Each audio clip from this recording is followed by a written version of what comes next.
ጂኒ የሚባሉትን ወልደዋል ይላል። በእንብርቶቻቸው ነበረ በእናቶቻቸው እንብርት እየቀደዱ የወጡትና ጥራዝ ነጠቆች ሊገባቸው አይችልም። ያልሞላን ስራ ሁሉ ጊዜም ቦጫቦጫል ከሰው ልጆች ጋራ ተዋልደው እነዚህን ያስገኙ የሚሉት ምንድነው የሚሉት አርጊውመንቶቻቸው በኖህ ዘመን የመጡት ሁሉም እንግዲህ ቅዱሳት መጻሕፍትን ይጠቅሳሉ። ለዚህ ምርምራቸው ምስጋናቸው ምግብ ሆኗቸው የኖሩ ስለነበር ነው መላእክት የተባሉት። ከቃየል ልጆች ጋር ተጋብተው እንደወለዱ ደሞ ይሄ ለየት የሚለው መላእክት ናቸው። ሁለተኛው የኢትዮጵያው ዶክመንት ክብረ ነገስት ነው። በተለይ አንደኛ መቃብያን 18 ላይ እንዲህ የሚል ቃል ተጽፏል። ይሄ እንግዲህ በጣም አስገራሚና በሶስተኛው ክፍል የምናየው በተለይ የውጭ ተመራማሪዎች ክብረ ነገስት ላይ የተለየ ትኩረት አላቸው። መላእክት ግን እንድንናገር ፍቀድልን ይላሉ። ፈትነን ከፈለክ ትእዛዝን አናፈርስም ይሉታል ይላል። መታገስ አልቻሉም፣ የመረጧቸው ሚስቶች ወሰዱ ይላልና የሰውን ስጋ ከለበሱ በኋላ ታላቅ ኃጢአት ያዛቸው ይላል። ክንፉና ክንፉ ወደ 40,000 ክንድ የሚገመት ጸደያ የተባለውን ንስር እነሱ ግን በቀላሉ ይዘውት ይበሉት እንደነበረ እርስ በርስ ሁሉ እንደተበላሉ ሰፊ ነገር አለ።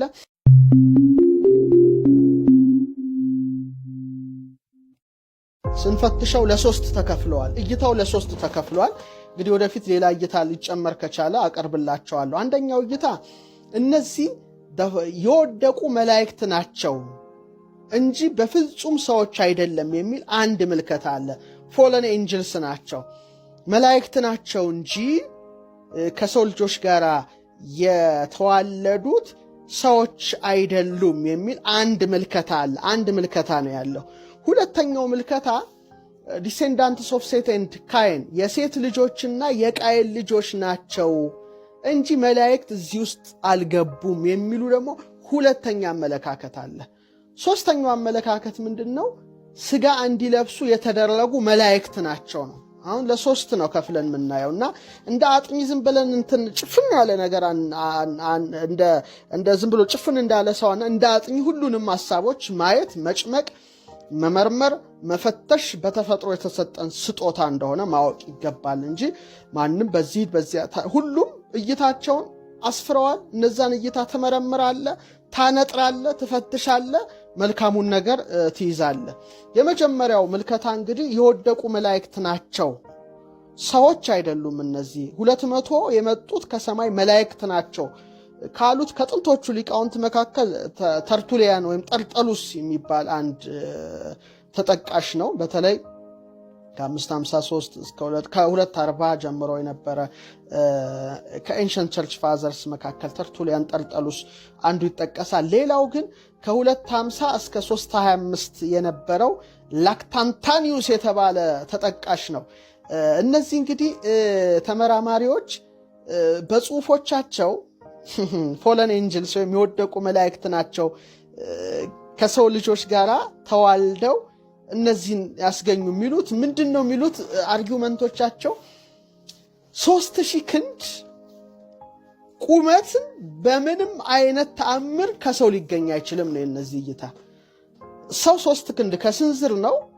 3 ክንድ ከስንዝር ምንም ኃጢአት ቢሰራ ቢዋለድም እስከ 3000 ክንድ ሊረዝሙ የሚችሉ ደመና ሊነኩ የሚችሉ ፍጡራንን ሊያስገኝ አይችልም ብለው ይሟገቱ ነበረ፣ ይከራከሩ ነበረ። ይሄ እንግዲህ አንዱ እይታ ነው። በፍጹም ሰዎች ከ3 ክንድ ከስንዝር ያለፈ 3000 ክንድ ማድረስ አይችሉም። ስለዚህ እነዚህ ፎለን ኤንጅልስ ናቸው፣ መላእክት ናቸው መጥተው 200 ከበፊቶቹ ከወደቁት ሌላ ደግሞ እነዚህ ወደቁ ብለው ይላሉ። እና እነዚህ ደግሞ ምን የሚል እሳቤ ሁሉም እንግዲህ ቅዱሳት መጻሕፍትን ይጠቅሳሉ ለዚህ ምርምራቸው።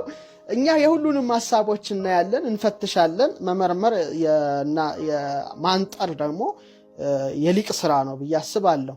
እንግዲህ እነሱ የሚሉት ምንድነው? በሁለተኛ ጴጥሮስ 2:4-5 ላይ ስለ ኖህ ጽፎ አከታትሎ ስለነዚህ መላእክት ጽፏል ነው ጴጥሮስ የሚሉት። ምንድነው የሚለው?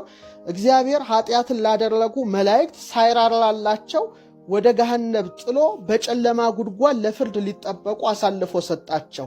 ለቀደመው ዓለም ሳይራራ ከኖህ በፊት አንድ ዓለም ነበር ማለት ነው።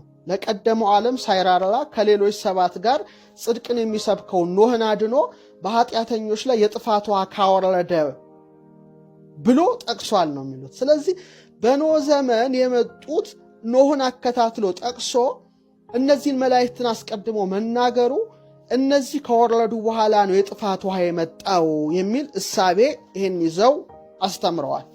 ሌላው እንደገና ይሁዳ 1:6 ላይ መኖሪያቸውን የተዉትን እንጂ የራሳቸውን አለቅነትን ያልጠበቁት መላእክትን በዘላለም እስራት ከጨለማ በታች እስከ ታላቁ ፍርድ ቀን ድረስ ጠብቋቸዋል የሚለውን ይዙና በሄኖክ ዘመን ሻፎ ደንጊያ ተገጠመባቸው፣ ግዞት ጋር ታስሩ ሚለውን መኖሪያቸውን ትተው የመጡ መላእክት ናቸው በይሁዳ ብለው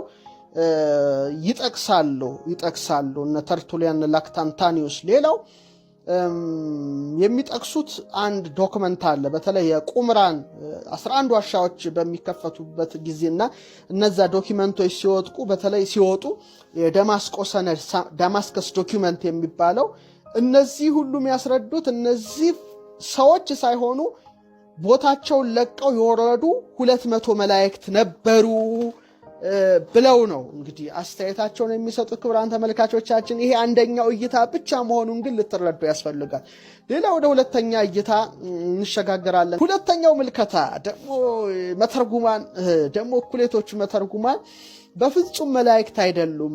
እነዚህ የሰማይ ልጆች መላእክት የተባሉት በሙሴ መጻሕፍት የእግዚአብሔር ልጆች የተባሉት የደቂቀ ሴት ወይም አዳም ሴትን ወልዷል፣ የሴት ልጆች ናቸው።